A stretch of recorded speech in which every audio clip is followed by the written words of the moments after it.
Muy buenos días. Saludo a las ministras y ministros de la Corte Suprema, a los postulantes, a sus familiares y amigos que hoy participan de esta sesión. Pueden tomar asiento. Señoras y señores,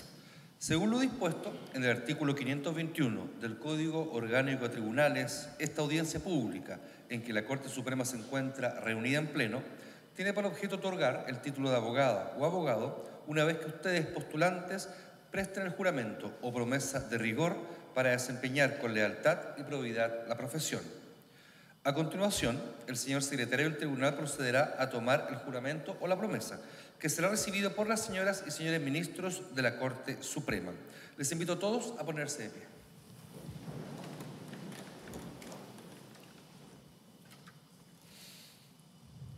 Primer grupo: Catalina de Jesús Ábalos Santibáñez, Diego Andrés Abarca Lascano, Lucas Simón Abramovich Mendoza, Catalina Sofía Acevedo Letelier, Rocío Venecia Ruth Acuña Benavides, Manuel Jesús Alarcón Tamayo, Sara Susan Alday González, Yuritza Loreto Araya Díaz, Cristian Joshua Arismendi Acevedo, Alessandra Valeria Barbano Moyano, Yuritza Javiera Barrales Martínez, Rodrigo Andrés Barrientos Toro, Valentina Tamara Barrios Aguirre, Jorge Sebastián Barrueto Campos, Maica Andrea Belaustegui Paravich, Yarmi Valentina Bermúdez Pinto, Manuel Antonio Bravo Velázquez, Camila Isabel Calfuqueo Hueche, Trinidad Canales Farías, María Luz Celis Endeiza, Scarlett Angélica Cerda Pereira, Cristian Eduardo Civier de la Sota, Rodrigo Andrés Contreras Forteza, Catalina Belén Córdoba Manso, Bianca Paz Córdoba Zamora, Sebastián Mauricio Crisóstomo Quistanilla, Jimena Andrea Donoso Rochablund,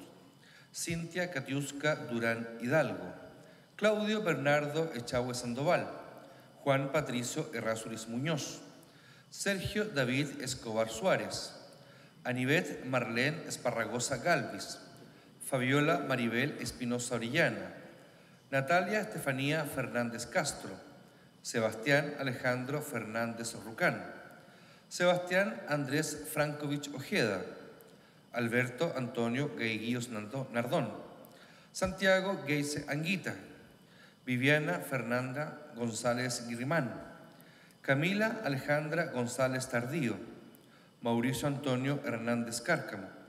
Carolina Andrea Hernández Muñoz,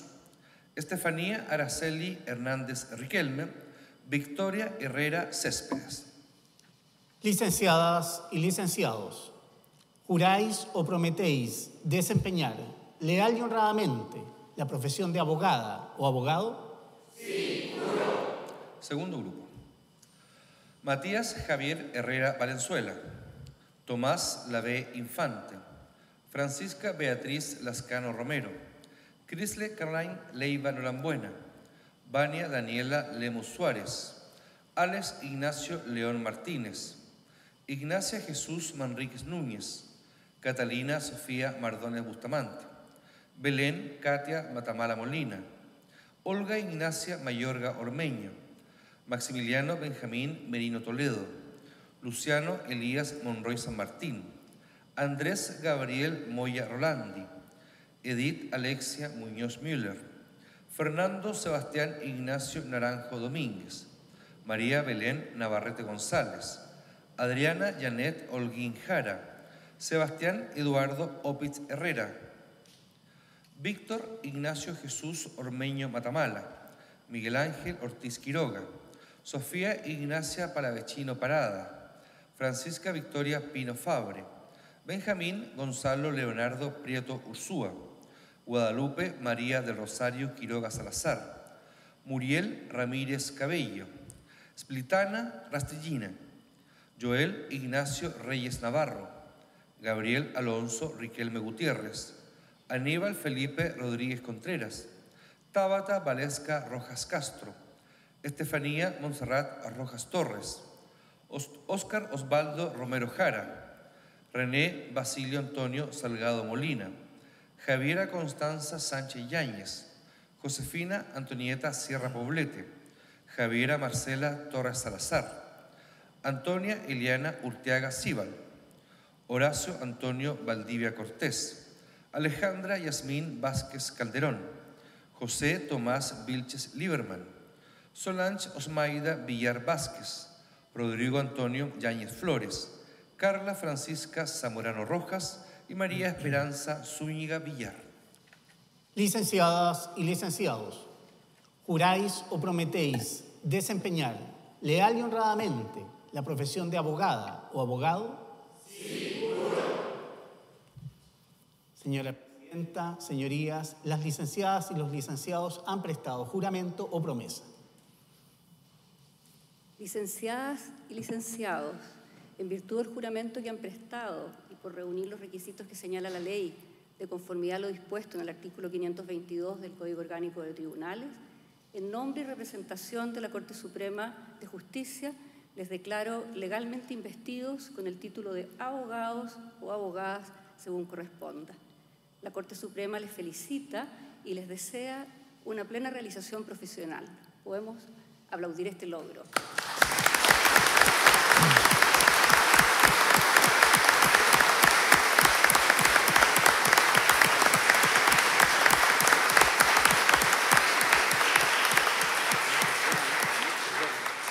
Les invito a tomar asiento. A continuación, la señora Presidenta subrogante de la Corte Suprema de Justicia, Andrea Muñoz Sánchez, se dirigirá a la audiencia. Nuevos abogados y nuevas abogadas, estoy consciente del significado que este momento tiene para cada uno de ustedes como culminación de su formación profesional e inicio de una etapa que les demanda nuevos desafíos y aprendizajes e impone una enorme responsabilidad, no solo como personas que defenderán los derechos de terceros, sino en su condición de auxiliares de la Administración de Justicia, como destaca el Código Orgánico de Tribunales, lo que devela que cumplen una función pública ineludible y constituyen una pieza clave para el logro de la justicia y la paz en nuestra sociedad. En este acto solemne en que la Corte Suprema, en representación del Estado, les ha conferido esta noble investidura, quisiera compartir con ustedes algunas breves reflexiones en torno a un tema que no les debiera ser ajeno en tanto integrantes de la sociedad y en particular como operadores y operadoras relevantes del sistema de justicia, respecto del cual se requieren nuevas miradas y un fuerte compromiso de las generaciones que ustedes representan. Me refiero a la violencia de género contra las mujeres, que comprende también a las niñas, adolescentes y mujeres adultas sin distinción. El año recién pasado fue un año crucial en lo normativo respecto del tema enunciado, pues se produjeron dos hitos importantes al promulgarse, por una parte, en junio del año 24, la Ley 21.675, que estatuye medidas para prevenir, sancionar y erradicar la violencia contra las mujeres en razón de su género. Ley integral contra la violencia de género, aprobada después de una extensa tramitación en el Congreso, inició su tramitación en el año 2016,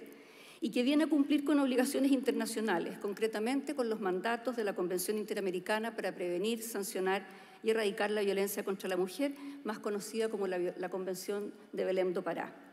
Y por otro, la Ley 21.643,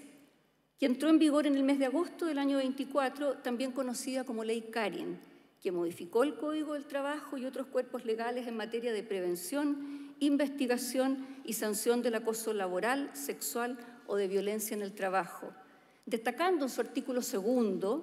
sustituido en el Código de Trabajo, que las relaciones laborales deben fundarse en un trato libre de violencia, compatible con la dignidad de la persona y con perspectiva de género, lo que para efectos de ese código implica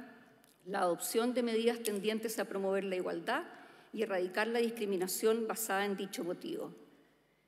En perfecta consonancia con esta nueva normativa, en junio del año 24, también entró en vigencia en nuestro país el convenio número 190 de la OIT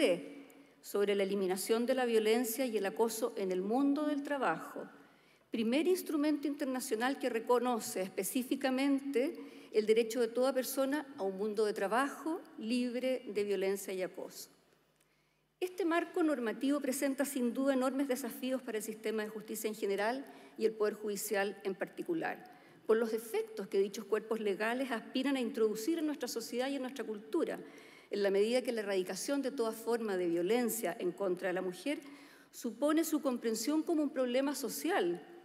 cuyas causas más profundas son de carácter estructural y se vinculan con la desigualdad y discriminación que afecta a las mujeres.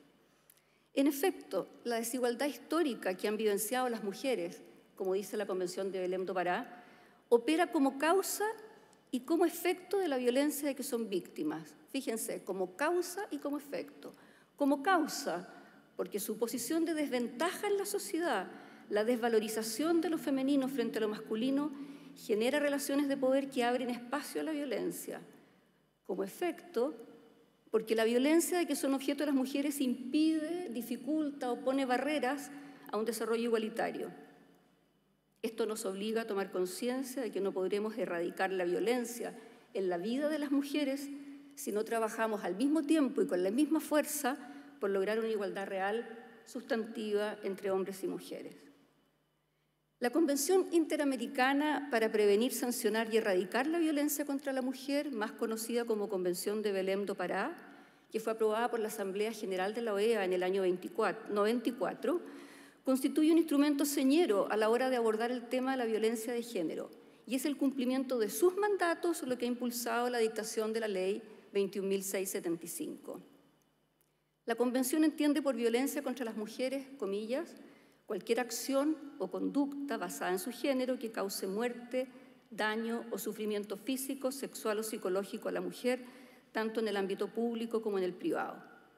El hecho que el concepto haga hincapié en que dicha violencia está basada en el género, esto es, que se verifica en razón de su pertenencia al sexo femenino, refuerza la noción de la violencia contra la mujer como un problema social,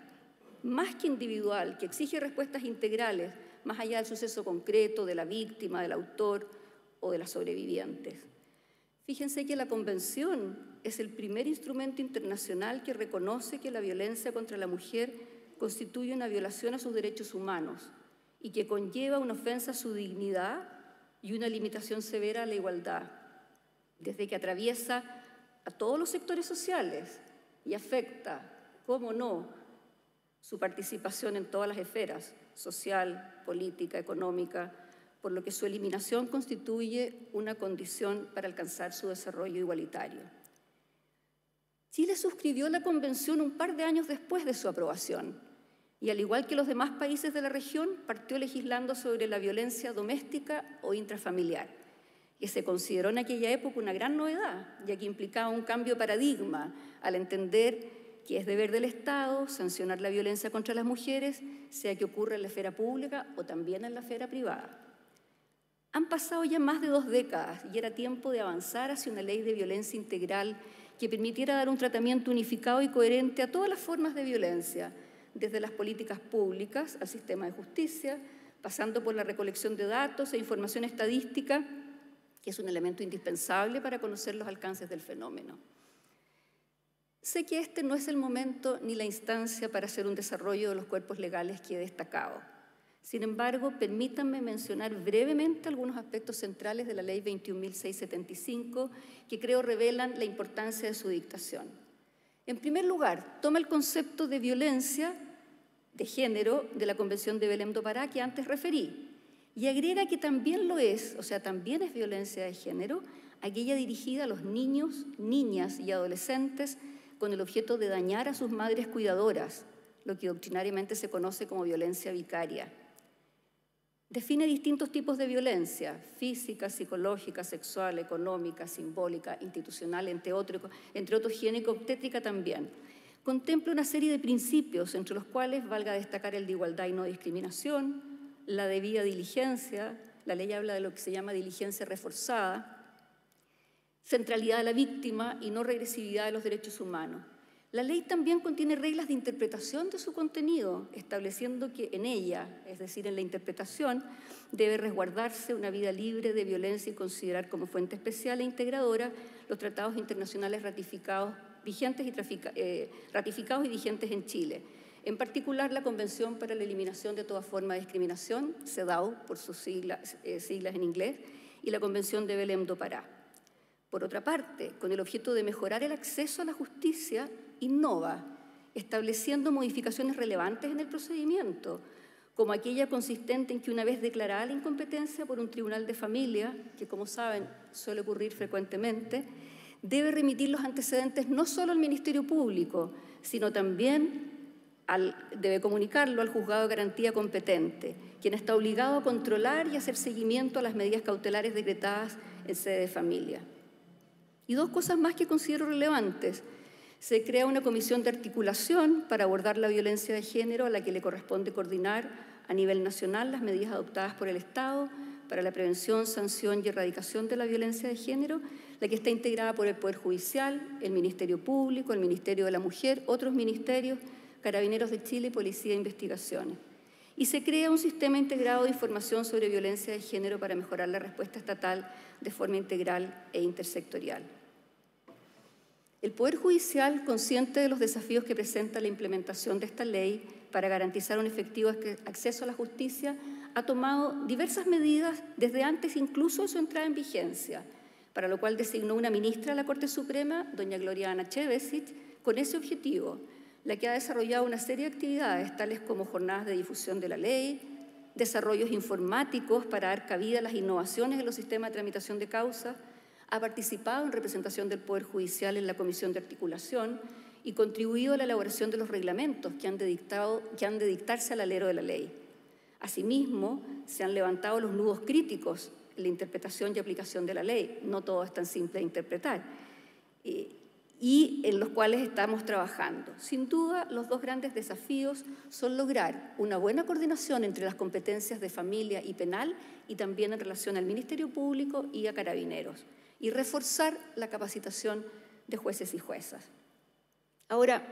nada de esto es nuevo para el Poder Judicial en todo caso, ya que en el marco de la política de igualdad de género y no discriminación aprobada por la Corte Suprema en febrero del 2018, ha impulsado diversas acciones tendientes a sensibilizar y capacitar a jueces y juezas en materia de violencia y efectuado un interesante estudio tendiente a conocer las falencias que se presentan en la materia, cuyos hallazgos incluso fueron tenidos en cuenta en la elaboración y tramitación de la ley que comentamos. El Poder Judicial se encuentra trabajando asimismo en la actualidad en la elaboración de una guía o protocolo de atención y acceso a la justicia para víctimas de violencia de género y en la implementación de mesas internas y también interinstitucionales para mejorar la coordinación con otros actores del sistema de justicia, entre otras actividades. Valga destacar que mediante el Acta 207-2022 la Corte Suprema acordó solicitar a la Academia Judicial que impartiera un curso obligatorio sobre violencia contra la mujer para todo el escalafón primario del Poder Judicial, comenzando por los jueces y juezas con competencia en familia y penal, el cual fue diseñado en conjunto con la Secretaría Técnica de Igualdad de Género y No Discriminación de la Corte Suprema y empezó a impartirse en el año 24, cuando se alcanzaron a dar 6 cursos, conforme un programa elaborado por la Academia Judicial que contempla dar 9 cursos cada año para cubrir a toda la judicatura en un lapso más extendido de tiempo. Asimismo, desde el año 2018, el Poder Judicial ha desarrollado acciones tendientes a erradicar el acoso sexual al interior de la institución y cuenta con una política de clima laboral, por lo que tenemos camino avanzado para la implementación de la Ley Carin, respecto de la cual ya se dictó una primera acta transitoria mientras se hacen los ajustes a los procedimientos internos para cumplir la ley. Sin embargo, y con esto ya voy terminando, la cuestión de fondo, y es lo que quiero plantearles, es que resulta fundamental para ejercer la profesión legal en cualquier ámbito alcanzar un mejor conocimiento de este fenómeno y que aún más quienes elijan un trabajo ligado al sistema judicial requieren incorporar en todo el proceso de investigación, defensa, conocimiento, valoración de la prueba y resolución del conflicto un enfoque de género que asuma que la violencia que experimentan mujeres y niñas es un problema de derechos humanos como advierte la Convención de Belém do Pará. Ello no es solo tarea de la judicatura, sino que requiere de un esfuerzo mancomunado de todas las personas que participan del sistema de justicia, entre otras, como partí señalando, quienes intervienen en la defensa de los intereses de las partes, quienes les auxilian para ejercer adecuadamente sus derechos en un juicio, o sea, ustedes. La contribución del abogado o abogada litigante, sea cual fuere el lugar que ocupe dentro del proceso, es darle al caso un tratamiento exento de estereotipos y de sesgos de género que encasillen a la mujer en determinados roles, que pueden aparecer tanto en la argumentación de la acción como en la defensa, o en los medios de prueba, o en diversas actuaciones dentro del juicio. Quiero hacer hincapié en que la decisión jurisdiccional se va construyendo con el material que las partes aportan al juicio, de ahí la tremenda responsabilidad de quienes intervienen en el mismo. Espero que en este día tan importante para sus vidas estas reflexiones les hagan sentido y puedan comprender la responsabilidad que tenemos y el enorme potencial que la profesión jurídica otorga a quienes nos desempeñamos en ella. Potencial para auxiliar a las personas en la defensa de sus intereses y garantizarles el respeto a sus derechos, pero en particular para avanzar hacia una sociedad más justa que reconozca la desigualdad estructural que afecta a las mujeres y a las niñas y garantice un efectivo acceso a la justicia a quienes padecen discriminación y violencia. Muchas gracias.